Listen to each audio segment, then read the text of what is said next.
previous lecture, we started populations topic, and we have done the population attributes. So there are certain attributes or characteristics which are not there for an individual, but they are there for population. What are all the population attributes? We told birth rate is an attribute of a population. Death rate is also attribute of population, which we can call it as a natality or mortality. And we tell it's age distribution. Age ratio is also an attribute of a population. Another thing we can talk about biotic potential, population density. All these things are attributes of population. So let's continue with the population density or the population size in today's topic. Okay, so we'll go with population density.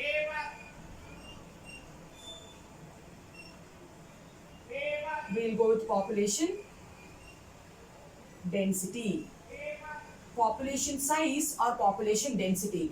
Size of a population will tell about its status in the habitat, whether it's an increasing population or whether it's a declining population. So we can tell the size of a population, tells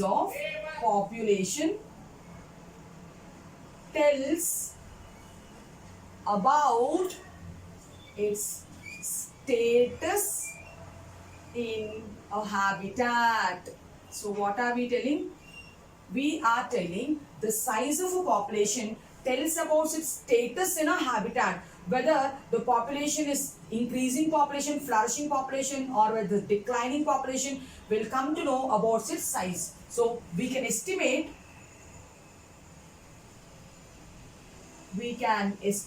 whether it is a flourishing population or we can estimate whether it is a declining population, isn't it? So now, how to measure population size? And the population size will be the outcome of which factors? The population size will be the outcome of competition. If the competitor is there and it is more working, means the other population size can decrease, right? So the population size might be the outcome of competition with the other species, or if there's any predator in the ecosystem with the predator and is acting on this prey, then its population will decrease. So means the impact of the predator will also be there on the population size, isn't it? And if it is like insect, and if we are using pesticides, so artificial means also by using pesticides, natural means by predation or another type of interaction like competition. So we can tell the size of the population may be an outcome of. So size of population may be an outcome of. What are the factors? So many factors will be there. Let us list down few factors. The first one is its competition with the other species. So the first factor is its competition with other species. Now, who is predominant? They will flourish, the other population will decrease. And if it is a prey, what is the impact of the predator? So we can go, the impact of predator also will determine the size of the population. I am writing here the impact of predator. The third thing could be if it is an artificial means, like if it is an insect, if we are trying to control it by spraying insecticide and pesticide, the effect of the use of pesticide also will have an impact on the population size. So we can write that also, the effect of the use of pesticide or insecticide. So these are the few factors I listed. Means the size of the population could be the outcome of either this factor or this factor or this factor. Now, population size, in how many terms can we tell? We can determine population size in terms of, size can be determined in terms of number. It can be determined in terms of biomass. It can also be determined in terms of relative parameters, right? Relative density. Sometimes absolute density we can't do it. Can we count the number of stars in the sky? It is not possible. So relatively we can count. So it's by relative density. Also it goes. Sometime by dilution cultures, we'll see one by one. Dilution cultures also we can do. or sometimes by indirect estimates also. That also we will see.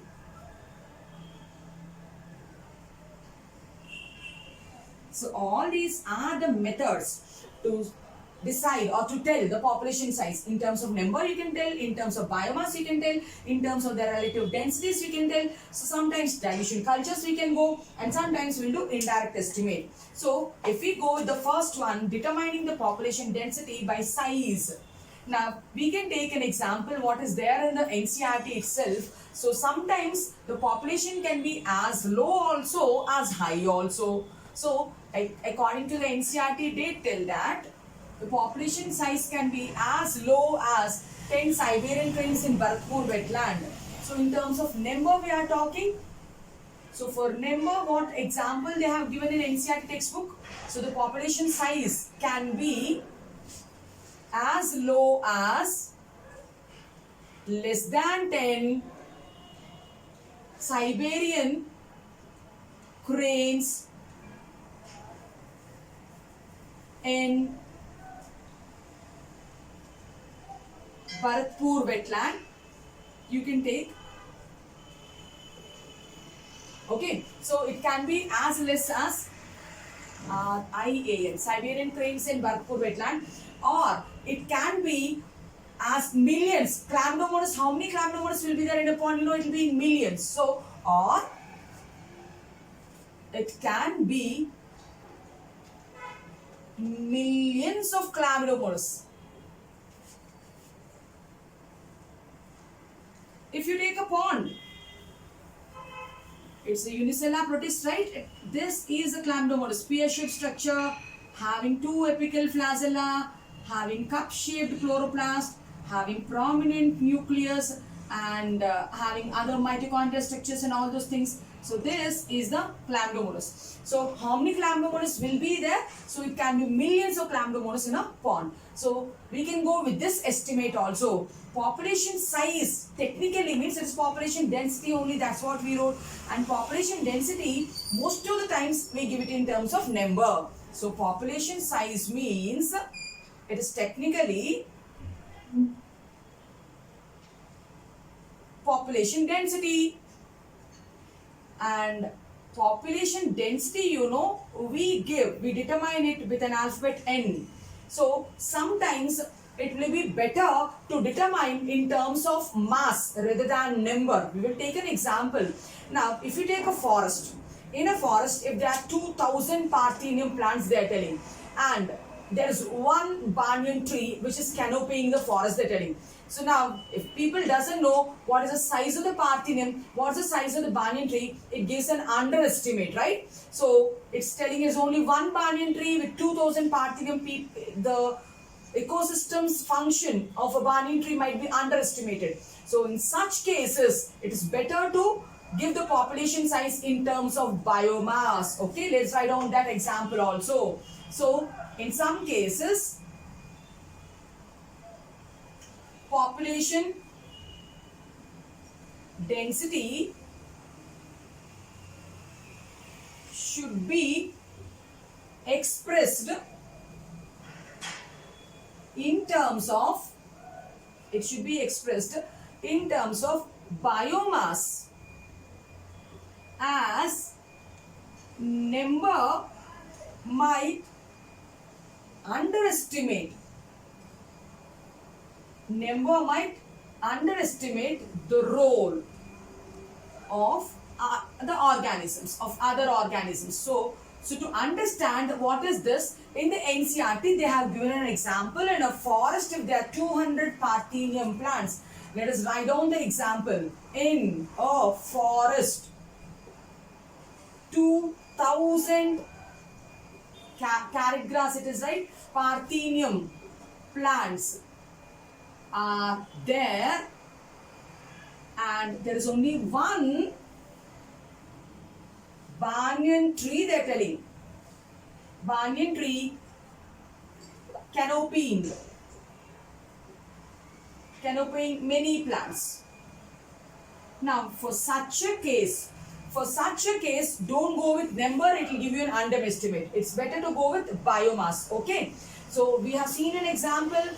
in most of the cases, number is an appropriate method. But at some cases, like this case, it's better to go with biomass. So here we discussed number, and here we are discussing biomass. This is our second example. And sometimes we can go with relative density also instead of going absolute density. Now we will take an example under relative also. Relative density. Now, how many fish are there in a pond? So we can't go and count each and individual fish. So instead of counting the absolute density, we can per trap how many fish are there. If you count also, that is enough to tell whether so many fish are there or less number of fish are there. Fish caught per trap is a measure of relative density instead of going to absolute density. For relative density, the example will be number of fish caught per trap will give us an estimate about the number of fish which are present in the pond. More number of fish or less number of fish. This is one parameter. And next one, I told dilution culture. Let us take an example for dilution culture also. Dilution culture, we have to go with bacterial cultures. Bacterial cultures, they are grown in petri dishes. If you take a petri dish, there are different ways of measuring the bacterial colonies. So, what is that? Streak plate method is there. So, I am going with the streak plate method. Here is a sample, and with the help of inoculating loop, I spread the sample like this. And I'll incubate it for 24 to 48 hours in an incubator, so that using the nutrients which are present in the bacterial petri dish, the colonies will grow. And after 48 days, if you see the colonies, where you streaked, too many numerous colonies will be there. All these dots which I am representing is not a bacteria, it is a colony. Now there is an instrument called colony counter. Now you can keep the petri dish in the colony counter. Yes ma, it can count if it is separate. If it is like this, it can count. But if I am making such a dense estimate, even if you keep it inside the colony counter, like this, if it is like this, if you keep this under a machine called colony counter, it will just display like too numerous colonies to count. It will just tell TNTC, too numerous to count. It's asking you to do something so that it can count the colonies. Then we have to go to dilution culture. How to go for dilution culture? Take this solution, prepare a solution, and then go with a series of test tubes. Here is one test tube, here is another test tube, and here is another test tube, and here is another test tube. Now, in all the test tubes, take 9 ml of water. In all the test tubes, take 9 ml of water. Here also 9 ml of water. Here also 9 ml of water. This is your first test tube. In the first test tube, take 1 ml of the sample here. So, the 1 ml of the sample from the petri dish you are taking. So, in 10, it is 1. So, this is called 10 power 1 dilution, 10 power minus 1 dilution. Mix it nicely, and from here, take 1 ml and drop it in this 9 ml. So, then this becomes 10 power minus 2 dilution. Mix it nicely. From here, take 1 ml, drop it in the next one. So, then again, this will be 10 power minus 3 dilution. Shake it nicely. Again, drop it in the next one. Then this will be 10 power 4 dilution. This is what is called dilution culture. So when you dilute it, if you go for 10 power 4 petri dish, now add a sample and then streak it this manner and then leave it in the incubator for 48 hours. Amma, you can nicely see well isolated colonies like this because it's too much diluted, right? So now then the colony counter will count it. So the one way of estimation is going with dilution cultures. Fish trap, relative densities. In terms of biomass, when the size is huge, don't go with number, go with biomass. So you can go with number. Number is always the best method. And sometimes we even used to go with indirect estimates. For example, if you want to find out the tiger census in a national park, if we go and count 1, 2, 3, 4 tigers, will it allow us? Will it permit us or it will kill and eat us? So in that cases, if you want to measure anything like that, so we have to go with an indirect estimate. What's an indirect estimate? Then how will you count the number of tiger census in a national parks? Means by their fecal pellets or by their pug marks. So indirect estimate I am writing here. Indirect estimates you can go for the number of tiger census. So how do we go in tiger census? We go with their pug marks or we go with their fecal matter. So all these are the 5 different ways of measuring population density. Now the next topic is population growth. Now let's go. So we have seen what is population density, how is it symbolized? It's symbolized by N. Now we have seen how are the parameters. Now let's go to population growth. The next one is population growth. Population growth, do you think it is constant? For example, when you are in 10th standard, in your class 50 students are there. Now when you come to 11th standard, also do you expect 50 students will be there? Sometimes it might be less. Might be 24 students or 30 students. Sometimes it might be 100 students also, strength, right? So like that. Population size, it's not constant. It keeps changing, right? Let us talk about population growth now. Let us talk about population growth. And in population growth, we tell the size of the population is not static. It depends on various factors. Let me write on that. The size of population is not static. Then it keeps changing. It depends upon various factors. What are they? Let us see. It depends on various factors. Like, what are the various factors? One can be the availability of the food. The second one can be the predator's pressure. The third one can be the changing climate, weather also. So what are the factors which will decide the size of the population? Means it can be predator pressure, or it can be the food availability, or it can be the changing weather. So depending on such factors, the population size keep changing. Now, depending upon the these factors, we can tell whether the population is an increasing population or is a decreasing population. And the 4 main processes which impact population growth or the population density are, which impact population density, if we have to see, symbolized by N. So they are, what are the 4 factors? One is natality. Natality means its birth rate. Natality is symbolized by birth rate. No, we will give a symbol called B.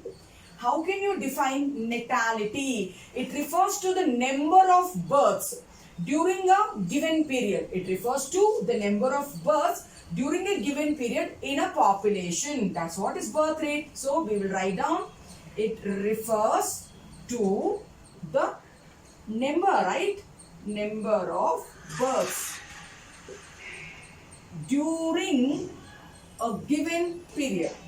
During a given period in a population. Now, if the number of births are increasing, what happens? They are added to the initial density. So, in a given period in a population and added, that birth rate will be added to the initial density. Now, see clearly what is natality. Once again, it refers to the number of births in a particular period of a population which will add on the density, which will increase the density, right? Now next one, we will see what is mortality then.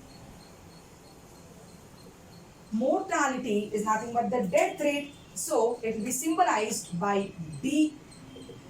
Now the same thing, we can change it and we can write, it will be called as, it refers to the number of deaths during a given period in a population which will decrease the initial density, right? So we will write on, it refers to the death rate, no? So the number of deaths when during a given period, for whom, of a population or in a population, and are decreased, and they'll decrease the initial density, and will decrease initial density, and they'll decrease initial density. So out of 4 factors, we discussed 2 factors, natality and mortality. Then what is the third factor? Immigration. You know, under normal conditions, natality and mortality are the main factors. But under special conditions only, under special circumstances only, immigration and emigration will help. Now let us see what is immigration. We will symbolize immigration by I. We will symbolize immigration by I. We can tell immigration means it's the number of individuals. It's the number of individuals of the same species that have come from a new locality. The number of individuals of the same species from where they came, that have come from a new locality, no? That have come from a new locality and adds to the initial density. And adds to the initial density. It's called immigration. Under special conditions only this will happen. Let's go to the fourth factor. It is immigration. Immigration and emigration. Emigration will be symbolized by, if this is E, this is E, this is I, this is E. Then what is emigration? We can tell emigration means the number of individuals of a population who left the habitat. The number of individuals of the same species that they removed, right? They went off, that left the habitat. They went off from the habitat and they decrease the density. So these are the 4 main factors which are responsible for populational growth. Now, if we have to show the same thing in a pictorial way, how do we represent these 4 factors? Natality, mortality, immigration and emigration, how do they influence population density? If we have to show it in a pictorial way, we will see that also, and then we will take the formula also. So we tell that 2 factors will increase the density, 2 factors will decrease the density. We will write that. We will take the population density at the center. Here we go. Now this is population density, symbolized by N. Now what are the 2 factors which will increase? What are the 2 factors which will decrease the density? Let us see. I'm writing 4 factors here. The 2 factors which will increase the density are, one is natality. Natality is symbolized by birth rate B. The other one which increases is immigration, which is symbolized by I. The third one is mortality, which is symbolized by death rate D. The other one is emigration, which is symbolized by E. In the previous board, we have seen natality means it's a birth rate, it increases the population density. So we can tell natality means it is increasing. So the arrow goes this way, right? So the arrow goes this way. Immigration is also increasing, right? People coming from different habitats to this one. So for immigration also the arrow is towards inside. Mortality is decreasing the population density, so the arrow will go out. I'm taking the arrow out. And emigration also will decrease the population density, so don't take the arrow towards, take the arrow away. So now we are telling two are increasing, two are decreasing. The ones which are increasing go with plus symbol. Yeah, this is increasing, plus symbol. Immigration also increases the initial density. Here also go with plus symbol. Mortality decreases the population density, so go with a minus symbol. And emigration also decreases the population density, again go with a minus symbol. This is a pictorial representation. Now if we have to see the formula, so we can express it in terms of formula also. Population density means n. After time t plus 1, initial time is nt. After some time t plus 1 is equal to nt. Nt means density at the initial time plus it depends on birth rate plus immigration. You have to minus this with death rate and emigration. So this is a formula to calculate the population density after time t. Nt is the density at the initial time, nt plus 1 is the density after a particular time. So in today's class, what did we discuss? We discussed what are the various parameters, how we can see with the number, with the density, with the relative density, or sometimes indirect methods and dilution things. And then we came and discussed the four main factors: immigration, emigration, next one is birth rate and death rate, and what is the pictorial representation, what is the formular representation we have seen. Now in the next class, we will discuss about population growths. How many types of population growths are there? Two types of growths are there. One is exponential and the second one is logistic. That we will discuss in the next class. Hope you understood the content. So if you like the content, like, share and subscribe to my channel. Thank you.